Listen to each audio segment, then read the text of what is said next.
everyone, welcome to Carmen's Australian Storytime. It is a very windy day down the beach. Can you see the kite surfer behind me? I am down at the beach with my doggie, and hello to all the beautiful kids up in the village this morning that I'm very jealous I'm not up there with you. I know that Kevin is up there with you and I miss you all very much. So morning drew, and it is going to be a stormy old day here with rain and then sun, and a lot of water everywhere. I am going to read Sandy Beach today. It's written and illustrated by Bob Graham, one of my favourites, and Sandy Graham. And this blurb says, in his own very special style, Bob Graham tells the story of one's family camping holiday at the beach. A beach they must share with a busload of school kids. I don't know about that. And the Disciples of Death motorbike gang. Okay, I'm not sure I want to share the beach with them either. Here is a joyous blend of characters and events to delight readers of all ages. Let's see what they get up to at Sandy Beach. It actually is looking like fun. So, I'm curious about the bikie gang and the kids.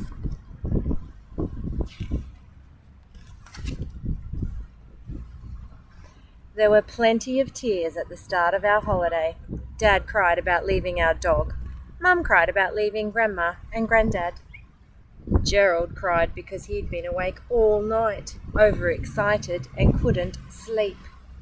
I cried because everyone else was crying, and we were only going for 2 days. Yeah, that's a little bit of an overreaction. I think they all might be a bit tired. It was better when we got going. Dad dabbed at his nose for a while with wet paper tissues. Mum started on the toffees before we even left our street. Car snacks are the best though, right?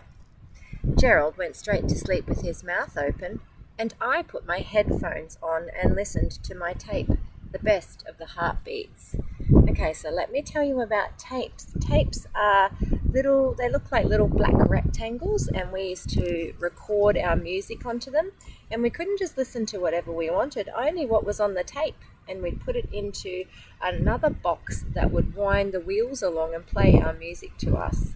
Yeah, something you guys now don't have to worry about with all your fancy Wi-Fi and technology. The trip took forever. Nothing much happened on the way, except a girl in a bus stuck her tongue out at me. Can you see her?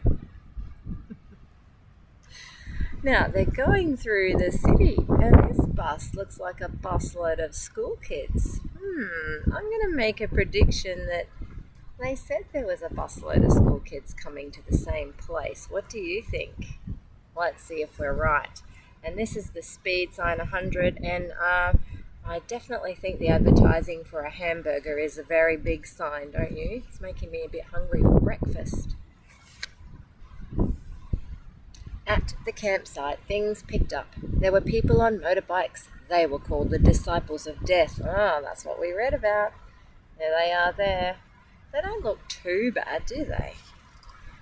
Dad didn't like the look of them. Don't go near them, said Dad. Stay away from them, Gerald, said my mum. They had a dog with goggles that rode up on the petrol tank. It was the best thing I'd ever seen in my life. Yeah, that looks pretty cool to me too. Then the kids in the bus arrived. We were right. Must be some kind of school outing, my dad said. My mum was walking around with toffee papers stuck on her seat. He means her behind. Yeah, that's what happens when you eat toffee. It's sticky. I don't know about this camping with a bunchload of school kids. What do you think? Gerald sat in the sand playing with his plastic charging rhino, and that girl stuck her tongue out at me again. Then we put the tent up. I have a prediction they're going to be friends, that girl and that boy. At least we tried to put the tent up. Dad couldn't figure it out, although Mum got her bit up. I looked after Gerald, who kept wandering off. The Disciples of Death finally showed us how. Dad looked nervous and smiled at them a lot. Turns out that you should never judge people by their names or by what they look like, right? Because they turned out to be super kind and super helpful. We didn't go straight into the water. Dad wanted to enjoy the sun. We've got the beach to ourselves, he said.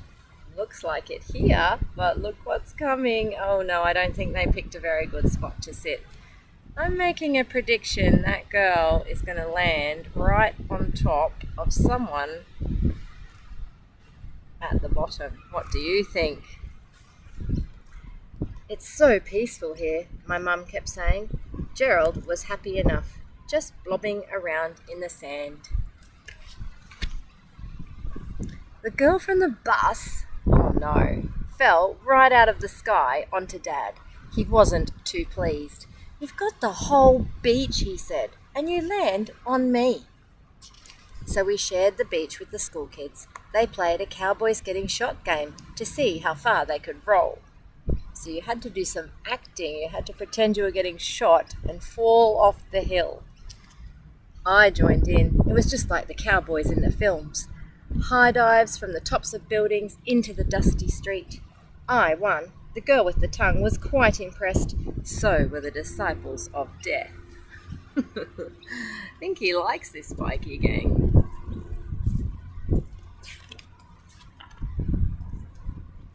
We shared the water with the school kids too. Dad washed off the sand that had fallen out of the sky and stuck to his sunburn oil. Mum played puddles with Gerald. I stood away from them a bit. I'm embarrassed by my parents when other kids are around. I don't know why. I think a lot of us feel like that, right? The school kids went back for lunch with their teachers. Fancy seeing your teacher in just a pair of flowery shorts. Would be weird to see your teacher at the beach, right? Although not here where I live, because we all live at the beach. Dad said Dad and I made a mermaid. It's pretty good go. Mum wrote Gerald's name in the sand, not with a stick, with Gerald. Oh no. I don't think I've ever seen that before, someone dragging their child around the beach making words. We camped that night in the tent. Dad cooked the dinner, camp stew out of a tin. Mum and Dad played word games with little wooden squares. Who knows what that game is? Scrabble. There was a lot of shrieking from the school camp. Gerald went straight to sleep, very pink from the sun. So did I.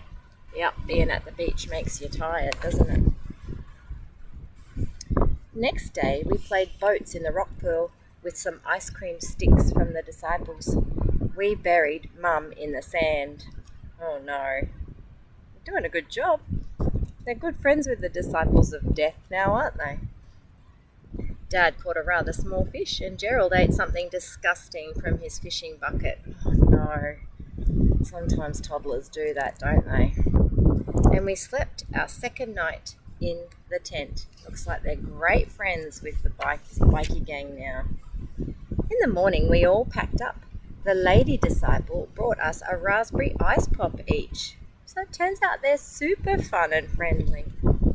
The tongue girl gave me a souvenir shell with the name of the camping park on it, and the biggest bikie sat Gerald right up on the petrol tank. Oh, I wonder how the dog felt about that. They all passed us on the way home. From the bus then, the disciples with their little white dog, his ears streaming in the wind. They were all right, really, said my dad. Once you got to know them, he added a bit further down the road.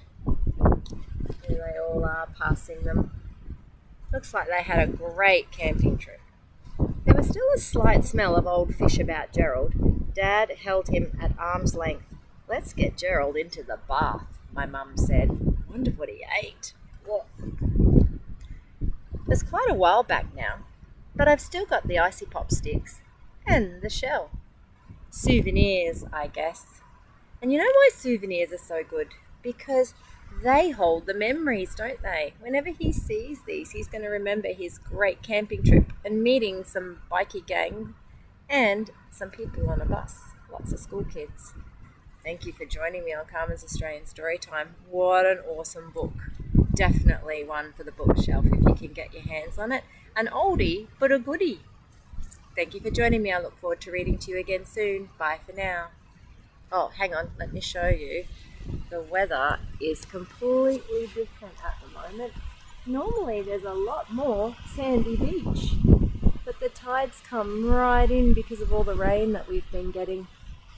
And Willow has been patiently waiting for me to finish my story because guess what? It's time for breakfast. Bye to everyone up in the village. Miss you guys and hope you all have a great day.